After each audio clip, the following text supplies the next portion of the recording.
My name's Annika. I am here with Naomi Rodriguez. Naomi, would you mind just introducing yourself and giving a brief summary of your current job role and your primary responsibilities? Sure. Um, my name's Naomi Rodriguez, and I I just recently left the Los Angeles Dodgers, so I should say that. But while I was there, and I could talk a little bit about my role at the Dodgers. I was there. I was starting my ninth season before I left the Dodgers as an executive in the role of Vice President of External Affairs and Community Relations. Um, and Yeah, so I oversaw for the Dodgers. I oversaw all the government and public affairs relationships and lobbying efforts in local, state, and government.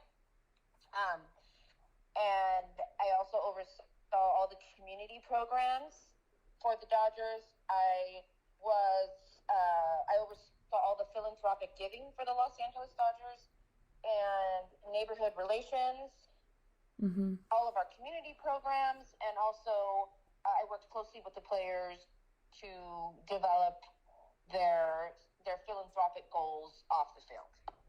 Awesome.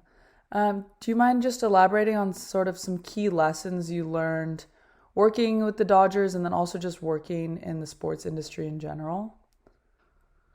Yeah, so I will tell you this: when I started at the Dodgers, I did not have a lot of experience working in the sports industry, the professional sports industry. My background is in government affairs, community relations, marketing, and I sort of had all three tiers. I worked in government, I worked in the private sector, and I worked for a nonprofit. The Dodgers, they were looking for somebody that had all three, that could run the Huh. community programs, that could do the government relations, that had relationships in the city of Los Angeles. I had all three to bring all of that together to encompass external affairs. So it wasn't for me necessarily that I was looking to work for a professional team. It was more that I had, it was where preparation met opportunity. I had Yeah. all three components they were looking for in the city of Los Angeles to oversee this department. And then working in sports, when I first started with the Dodgers, I was the highest ranking Latina on the executive team. Well, one, I was the highest ranking Latina, number one. Number two, I was one of two women on the executive team. Wow. And thankfully, by the time I left, that changed. They hired a few more Latinas, a few more Black women. So there was some diversity at the table, which I really applaud the Dodgers for doing that. Yeah. And so I would say that my experience was a great experience. Helping the players sort of build their philanthropic goals. Just really was a very rewarding career, and learning about what was important to them and important to the rest of their career and sort of their legacy. So I think that part was very rewarding. The part that I wasn't prepared for was that there's sort of a baseball culture, and then there's a Dodger culture. Yeah. And every team has this, and I wasn't necessarily prepared for that. Yeah. But I guess every organization has a culture, and then the subculture of baseball, and so there were some things I had to learn, and which was really, I guess, a lot of fun. I was initially disappointed with the lack of diversity of women, Right. but that did change. I would say in the Dodgers specifically, that did change. So, like I said, I applaud them for Yeah. making those changes and really making a strong effort to make sure that there was diversity and women at the table. And I grew a lot. I learned a lot about the business, because there's so many parts of the business. There's, on the field, off the field, there's agents, there's the marketing, there's the sponsorship deals. There's so many things that encompass professional baseball and how it runs. And so I really enjoyed learning about that and being a part of the success of the Dodgers. Awesome. Do you think that you being a woman and like a strong woman in the role that you were in sort of helped move along the number of women within the Dodgers franchise? Or Oh, was for it kind of, sure. I yeah. mean, yeah. Um, I think that I think that it was something that, like people would always ask me, how does it feel to be the only woman in the room or the only Latina in the room? And I would say I don't really think about that. I think Yeah. about, what I offer to whatever the goal is in that meeting or the overall company goal. It's like, okay, I'm here for a reason. I bring value. Right. And so I think that part was very exciting, and seeing how you bring value, and of course, I hired even in my own team. I try to make my own team as diverse as possible, just because it only made the organization better. Yeah. And I think they knew that, and that's why that changed over the years. Awesome. Do you mind sharing maybe one or two highlights from your career? Oh gosh, there's so many. That is a hard question.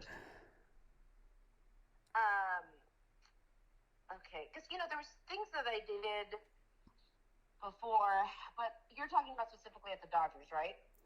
I think so, or just sort of in your career in sports, but it kind of seems like your career or your sports career was all with the Dodgers. Yeah, that was the last 9 years.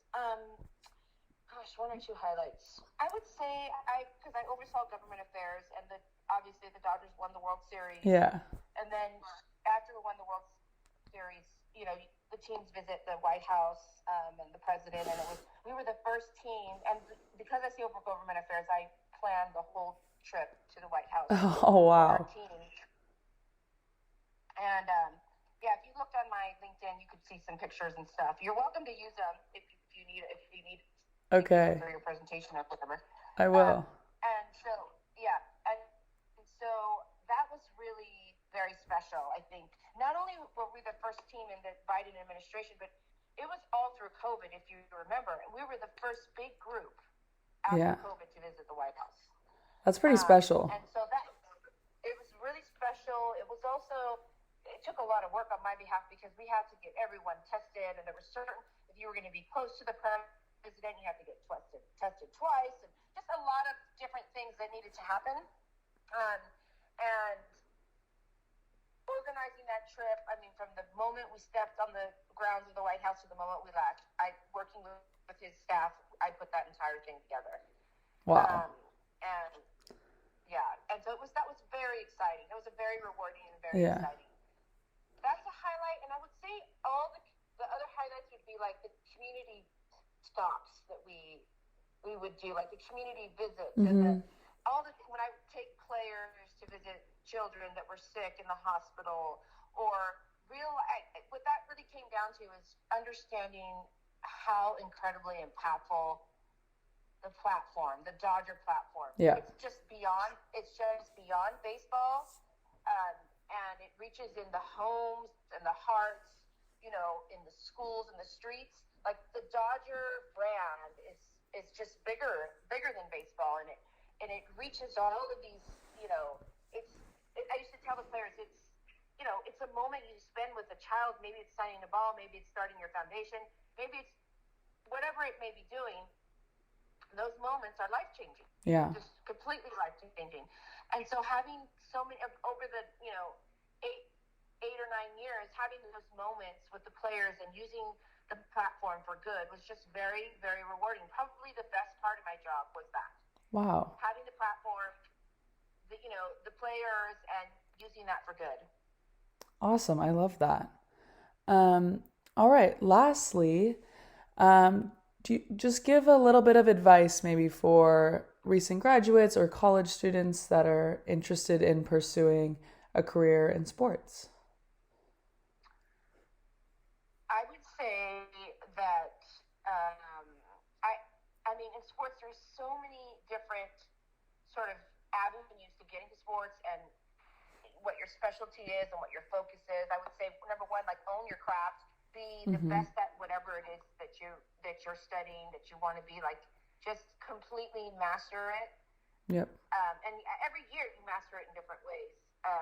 And try to get as much experience as possible. If you can get into a sports team through an internship program or through some sort of program, that's very helpful, because then you get to see like the different the different careers and opportunities in baseball, and just work really hard. I mean, going in as an intern or a beginning position, like not having the expectation that tomorrow you're going to be the senior vice president, knowing that you have to work really hard. I mean, the one thing I will say about, and I don't mean this in an offensive way, but like, this day and age, you put a video on TikTok or whatever, and then you're famous, you're famous. And like, it just in the real world, it just doesn't work like that. Yeah. Like it doesn't matter if you went to Harvard or wherever, like, you have to work hard. Like, you just have to work hard, start where you need to start, and work your way up.